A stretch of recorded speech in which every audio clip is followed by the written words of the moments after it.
Yo, what up, peeps? It's yours truly, Kelvin DeVoe from Devoted Kennels, and today I'm going to be sharing with you some important stuff that you need to keep at the top of your mind as you look to get started into the dog game. Now, I'm the perfect person to be sharing this information with you because here I am, I'm just getting started into the dog game. So I can more vividly paint the picture of what it's like as opposed to someone that's more seasoned. But things I'm going to share with you today come from a conglomerate of sources. So some of them are things that I've researched online. Some of them are from my personal experience, and other of those are from people that have owned and operated in the bully space for quite some time now. So more than likely, if you're looking at getting into the bully game, then you probably see things the same way I saw. I mean, when I really truly thought about getting into the bully game, it's like my grandmother's favorite TV show just kept replaying in my mind. I'm talking like big bucks, no whammies, big bucks, no whammies, big bucks, no whammies. It's like, I thought it was totally awesome and there's no way you could lose. Place $200, Menard.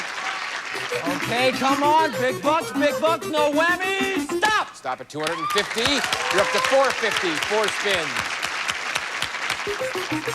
Big bucks, no whammies, don't come whammies. Stop! Stop at 550. So I can tell you that, yeah, there are people that's making a ton of money in this market. There are also a ton of people that's losing a ton of money as well. So in order to curb yourself on making some of those mistakes, I've taken the chance to give you some of the advice that I've gotten from people that I've tapped into, research that I've done to help curb some of those things so you're able to launch your kennel the right way. One of the first things I did when I was serious about getting into the dog business was doing my research. And congratulations to you, because your research looks like this. It looks like getting onto YouTube University. It looks like you researching articles on whatever dog you're going to get into. It looks like you reaching out to people that you know that have that dog or currently own a kennel in the lane that you want to get in. So it's reaching out to all those people. Now, if you're watching this video, then shout out to you, because that means that you're already in your research phase. That means that you're already doing the work to make sure that you have a solid foundation. Now, one of the most valuable things that I think you can do if you have it open to you would be to reach out to some of those people that's already in the dog world that you want to get into and just start calling those people. I mean, before I got started, I reached out to everybody that I knew that was in the dog game that I felt like that was having success and actually on everything I could think of. Hey, bro, should I start my kennel with a girl or a boy? Hey, bro, do these dogs shed a lot? Hey, bro, what's Easty-Westy feed? Hey, bro, you feed your dog kibble or you feed on raw diet? I literally asked them everything I could think of. That way, I had a good consensus of what was going on around me and what people were using to have success themselves.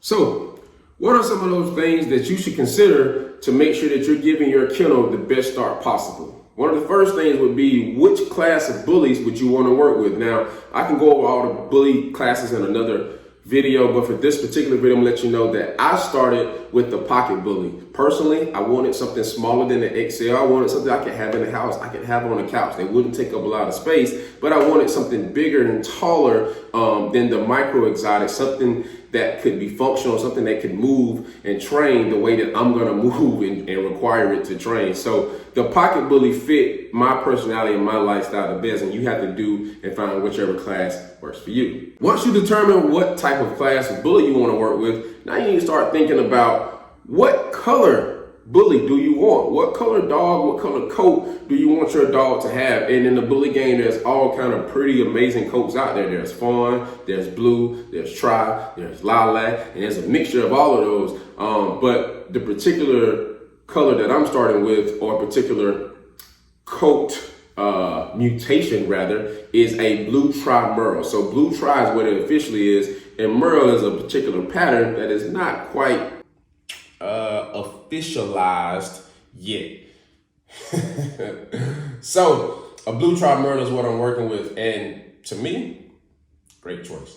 So you have to understand and look up what are some different colors or what are some patterns on dogs that you like. You have to find something that works for you. Once you've already picked out which class of bullies you want to work with, what you want your bully to look like, now it's time to decide, do you want to start with a girl or do you want to start with a boy?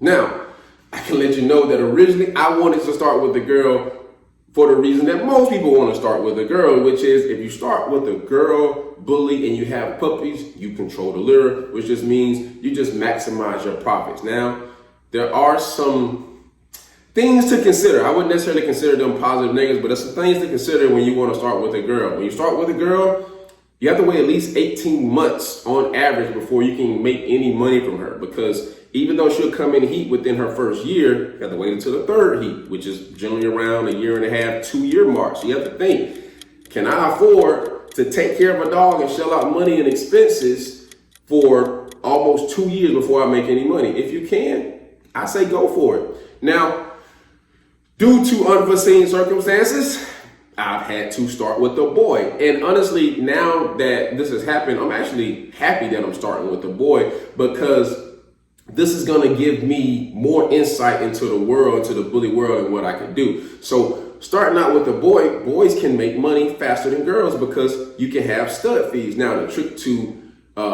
making a lot of money on stud fees is having the type of stud, having the type of dog that people who own females say, man, I want that dog. That dog right there, Keno, that blue trap Merle, I need that dog in my camp. I need that blood.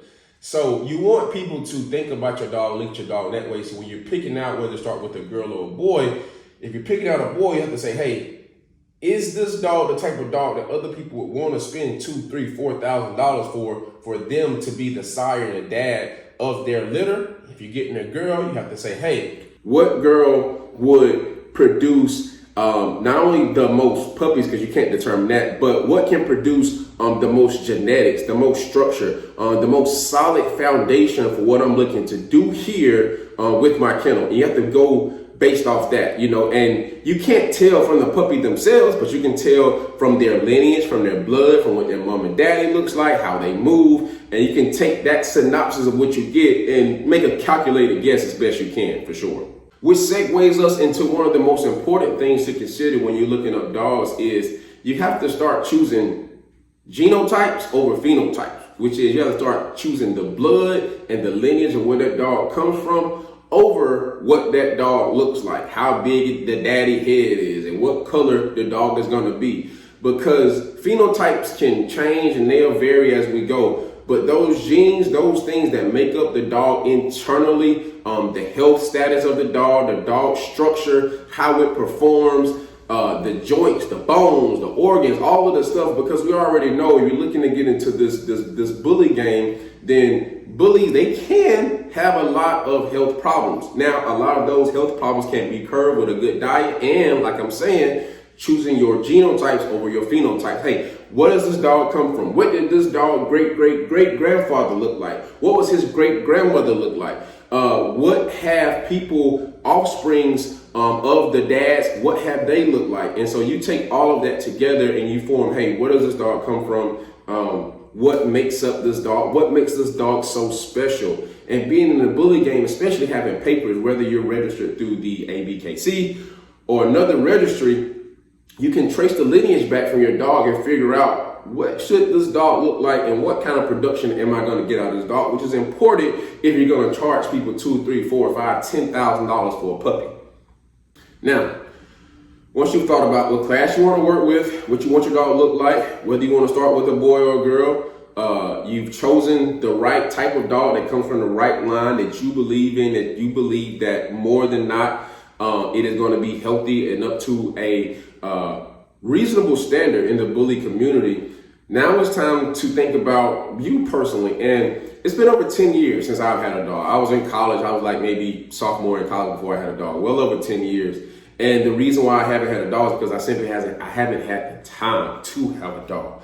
And I want to say that a lot of people, they get into this game and they get dogs, they put them inside of a kennel and they put them in the backyard, only bring them out for shows, only bring them out for breedings, don't really exercise dogs don't really have a good quality of life. And that's just not what we're here to do here at Devoted Kennels. Here, we're going to make sure that these dogs are functional. We're going to make sure these dogs are moving. We're going to make sure that when it's time to go, when it's time to get down to the nitty gritty or something pops off in your personal life, you at the gas station, you at home, that this dog can at least grab an ankle. This dog can grab a calf muscle and hold on and give you time to go, find some other means to, solve your situation. But that's what we're going to do. So you have to think about, do you have time for a dog? You have time to invest into a routine, because puppies, you don't want them to, pee and poop everywhere. So you want to make sure that, you have time to train them, that you put them on a schedule, that, they have time to grow and develop and build a bond with you and not just the surroundings and you feeding them every day. So having time is a very important thing to assess when you're looking and getting into the bully game, for sure.